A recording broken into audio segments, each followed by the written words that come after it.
Hello guys, thanks for watching. Adrian here from AppSeed.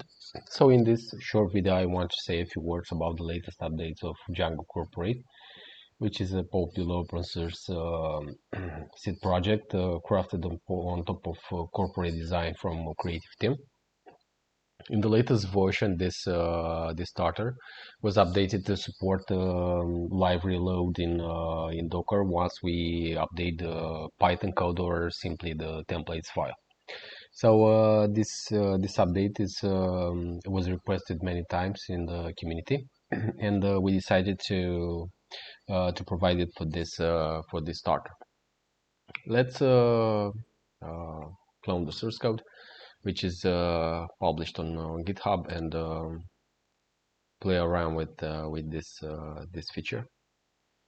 Okay, I will use WSL on Windows to test the feature.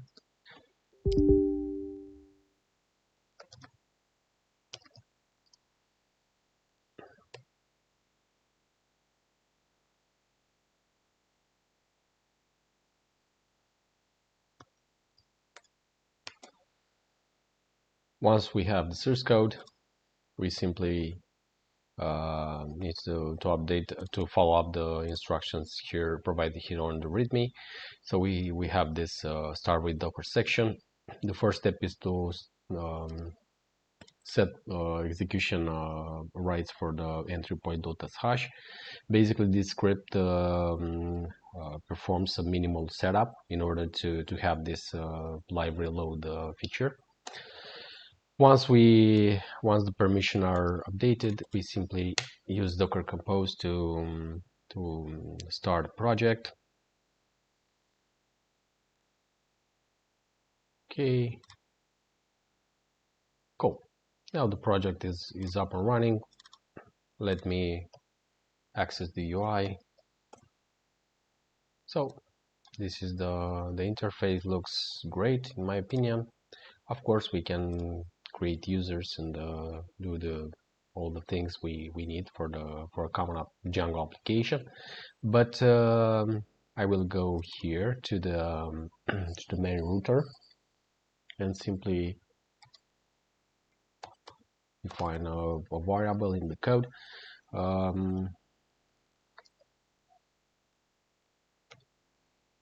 Once we save the file, we should see here some reload events, and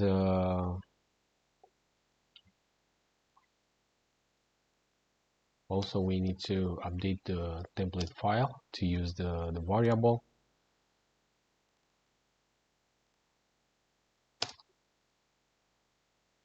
Okay, you can see here the new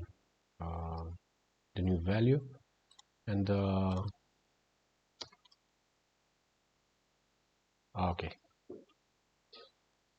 this feature can be useful for those that prefer Docker instead of a manual build.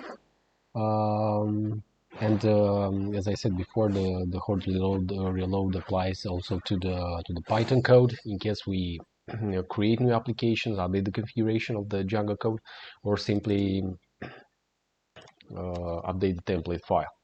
So right now I just updated the template file without changing the Python code, and the new change should be available here on also in Docker. Okay, that's the demonstration. Let us know what you think about the product. Feel free to download the sources from GitHub, and in case anyone have issues or simply needs support, head to the support page and send us an email. Thanks again for watching. Adrian here from AppSeed, and as always, I wish you all a super day. Bye guys.